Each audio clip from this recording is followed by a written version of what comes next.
Hello students, आज हम पढ़ेंगे इंटेक्स्ट क्वेश्चंस का पार्ट नंबर 2 और लेक्चर नंबर 6, जिसमें हम आज इंटेक्स्ट के जितने भी क्वेश्चंस हैं मोशन चैप्टर के क्लास 9 के वो सारे कंप्लीट करेंगे।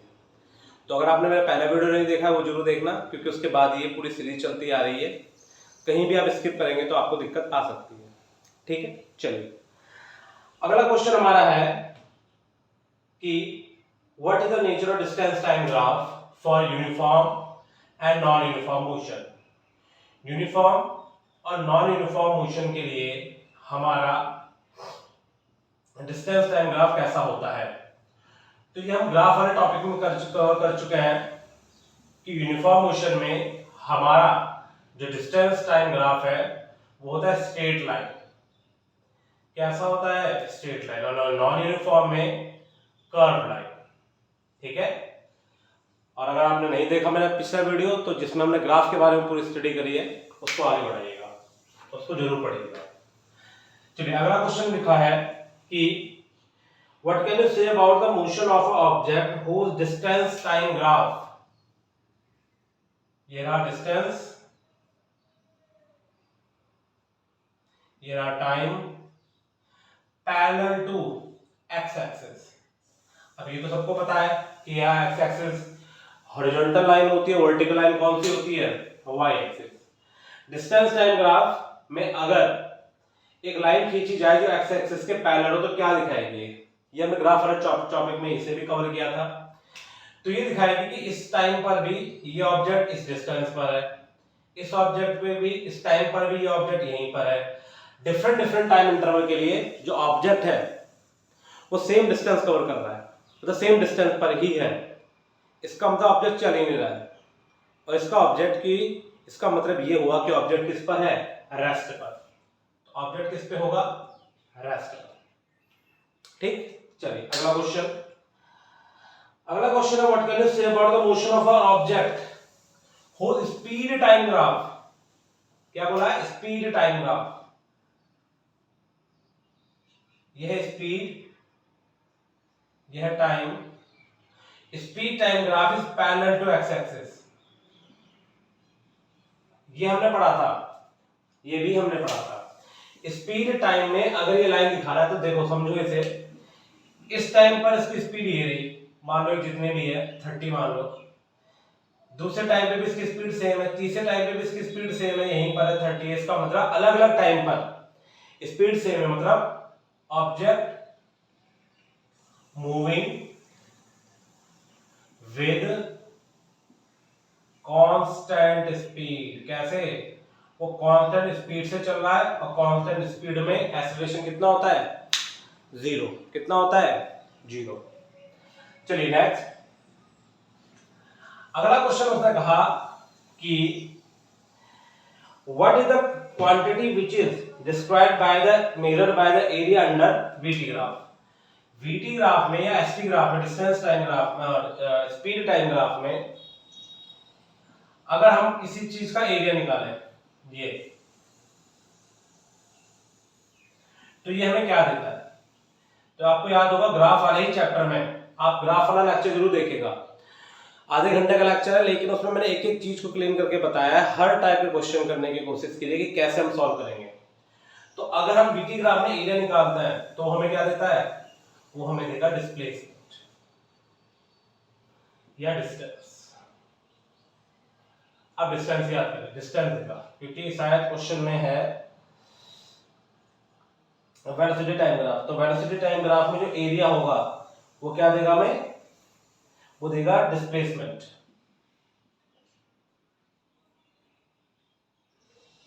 ठीक है। और अगर यही क्वेश्चन हो जाए स्पीड टाइम ग्राफ तो आप लिख दीजिएगा, क्या लिखेंगे आप लिखेंगे डिस्टेंस, क्योंकि distance, speed is equal to distance upon time.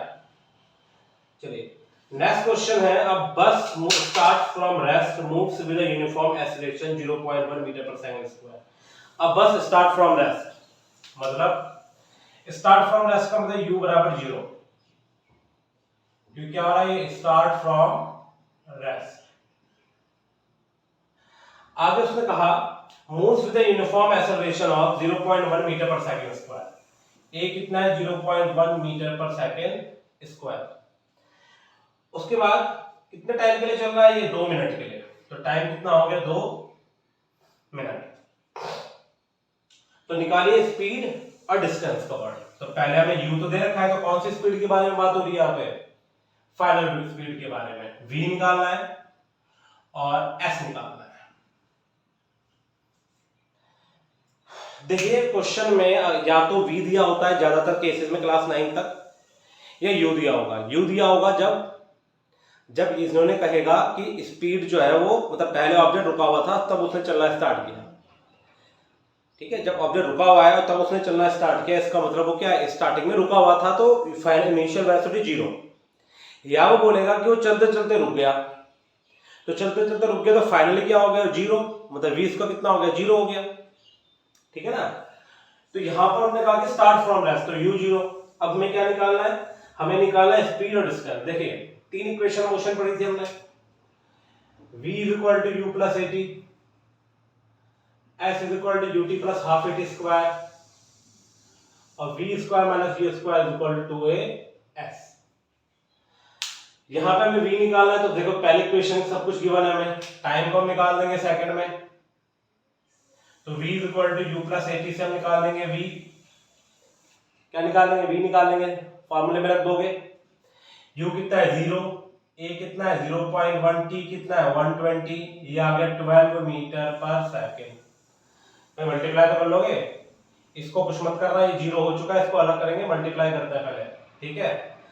s निकालना है ut plus half at square, u है 0, t है 120, 1/2, a है 0.1, t है 120 का स्क्वायर। इसमें से मत काट देना गलती से भी, ये अलग वैल्यू है, बहुत बच्चे गलती करते हैं। 1/2 into 0.1 into 14400, और सॉल्व करके आ जाएगा 7200, और पॉइंट से मल्टीप्लाई करके 720 मीटर। तो एक u आया हमारा, v आ गया स्पीड, और दूसरा कितना है हमारा s माने डिस्टेंस, कितना उसने डिस्टेंस कवर किया है, ठीक है। ओके देखिए क्वेश्चन में मैंने बताया जैसे कि आपको वैल्यूज का बड़ा ध्यान रखना है, आपको ये सब लिखना है, सीधा आप यहां से स्टार्ट नहीं करोगे तो गलत होने के चांसेस हो सकते हैं। जब आपको प्रैक्टिस हो जाएगी तब आप ये कुछ चीजें कर सकते हैं, अभी आपको नहीं करना है। अभी आपको जो जो गिवन होगा उसको एक एक लाइन से लिख देना है, ठीक है। आगे देखिए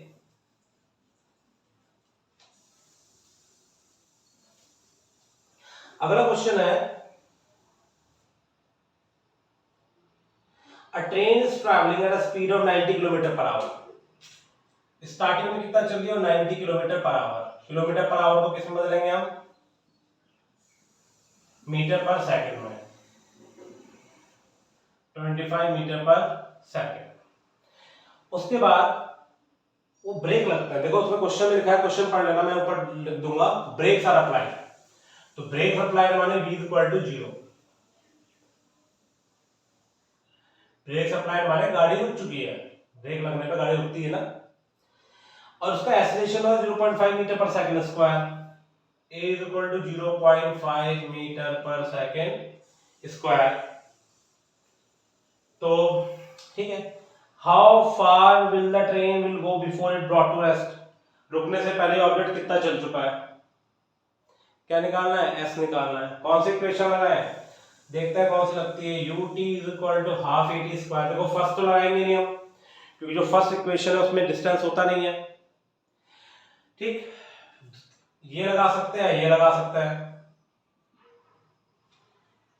कौन सी लगाए, ऊपर वाले में लगाने में टाइम चाहिए हमें, टाइम है नहीं उसमें, तो क्या करेंगे हम, v square is equal to u square plus 2as लगाएंगे।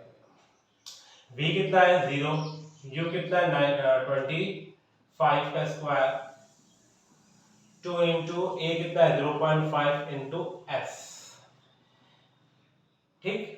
अब एक चीज देखो बड़ी इंपॉर्टेंट, ब्रेक सप्लाई हो रहा है तो गाड़ी रुक रही है, बिल्कुल सही बात है। जब गाड़ी रुकेगी तो एक्सीलरेशन बढ़ेगा घटेगा, और रिटार्डेशन में आएगा एक्सीलरेशन में आएगा? गाड़ी रुक रही है का मतलब गाड़ी की स्पीड कम होती जा रही है, मतलब एक्सीलरेशन नहीं हो रहा, रिटार्डेशन हो रहा है। रिटार्डेशन का मतलब एक्सीलरेशन माइनस में हो जाएगा। तो हमें ए क्या लेना है यहाँ पर? माइनस, क्योंकि किसका क्वेश्चन है एक्चुअल में? रिटार्डेशन। क्वेश्चन में भले ना दिया हो, आपको बात कुछ समझनी है, क्वेश्चन में हर चीज नहीं देगा, वो कॉन्सेप्ट आपको समझना है। यहाँ माइनस आ जाएगा और ये वैल्यू हो जाएगी कितना? s is equal to 625। ये सबको आना चाहिए, प्लस माइनस मल्टीप्लाई डिवाइड 9 तक तो आपको क्लियर हो जानी चाहिए सब चीजें। कैसे किया? 0.5 की मल्टीप्लाई 2 से कर दी, 1 आ गया, 1 into s हो गया, इसको इधर लिया है आंसर। ठीक है, चलिए अगला। आगे लिखा है trolley while going down an inclined plane। बता लिया, एक ट्रॉली ऊपर से नीचे की तरफ जा रही है, गोइंग डाउन।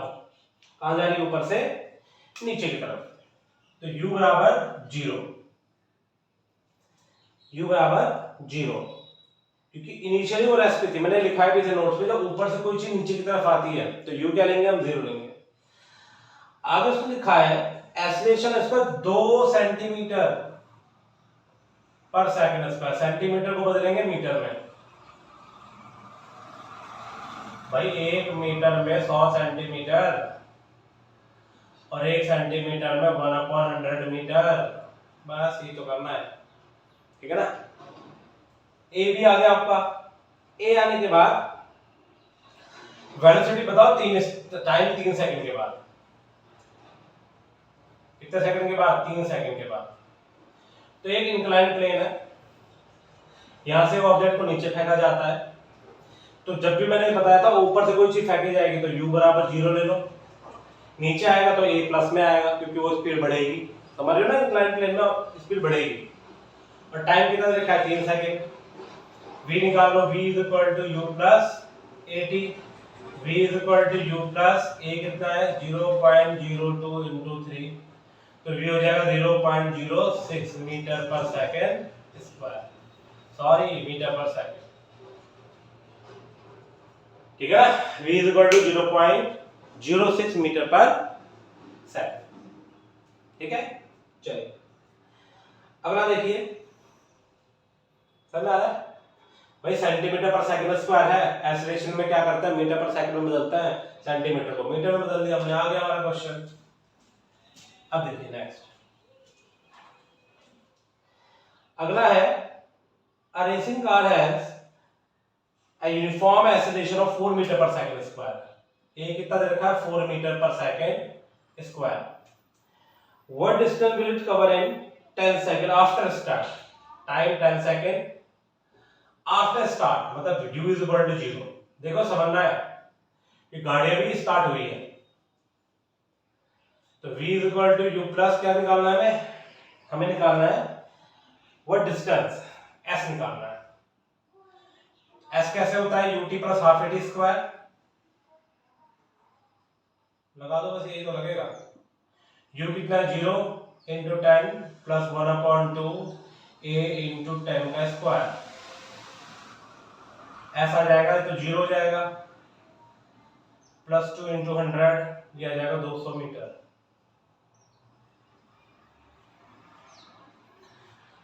ठीक है, कितना आया है?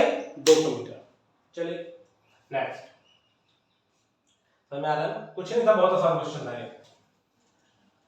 अगला क्वेश्चन है a stone is thrown in a vertical upward direction with a velocity of 5 metre per second. u दे रखा है 5 मीटर पर सेकंड। एक ऑब्जेक्ट को ऊपर फेंका तो 5 मीटर पर सेकंड के हिसाब से हो गया। अगर एक्सीलरेशन उसका उस समय था 10 मीटर पर सेकंड स्क्वायर, ए दे रखा है 10 मीटर पर सेकंड स्क्वायर। बताइए, अगर मैं इस चीज को ऊपर फेंकता हूं तो जब ये ऊपर जा रहा होगा तो इस पे एक्सीलरेशन कहां लगेगा?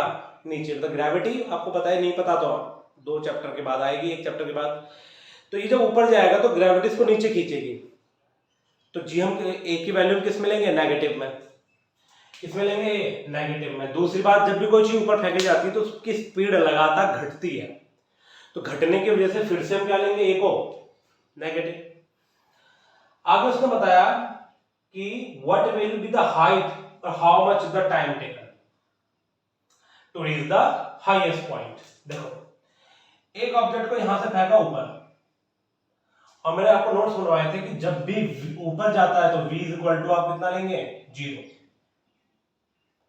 v कितना लेंगे आप, 0, क्योंकि एक पॉइंट पर आके वो एक इंस्टेंटेनियस टाइम के लिए, बहुत छोटे टाइम के लिए रुकती है, फिर नीचे आएगी, तो v 0।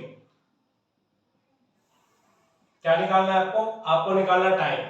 तो होता है a is equal to v minus u upon t, तो t is equal to v minus u upon a, तो t is equal to v कितना हो जाएगा, 0 माइनस 5 अपॉन माइनस 10, यह आ जाएगा 0.1 अपॉन 2, या इससे कट जाएगा 1 अपॉन कितना आएगा, 1 अपॉन 2 या 0.5 सेकंड। दूसरा उसने पूछा कि बताओ कितना ये ऑब्जेक्ट ऊपर गया, मतलब क्या निकालनी है हमें, s निकालना है। s कैसे निकालेंगे हम, s निकालेंगे s is equal to ut plus half et square से। s is equal to u कितना है 5, t कितना है अभी आया 0.5, 1 अपॉन 2 इंटू a कितना है माइनस 10 इंटू t कितना है, t है आपका 0.5 का स्क्वायर। ये आ जाएगा s is equal to 5 5 25, 2.5 minus 5 into 0.25, यह आ जाएगा s is equal to 2.5 minus 25 5 से कितना होता है 125, 1.25, 0 ले लो, s is equal to 1.25 metre answer. वैसे आप इसमें एक और लगा सकते हो, v square minus t square equal to as भी लगा सकते हैं हम इसमें। v कितना है 0 माइनस u कितना है 5 का square, 2 into minus 10 into s, solve कर लिए, minus 25 is equal to minus 20 into s, s is equal to minus 25 upon minus 20, s आ जाएगा 1.25 मीटर। तो कैसे भी कर सकते हैं आप, ऐसे भी और ऐसे भी। आपके पास सभी वेरिएबल होने चाहिए, बस इंपॉर्टेंट है वेरिएबल्स। वेरिएबल्स नहीं है तो फिर क्वेश्चन में दिक्कत आएगी।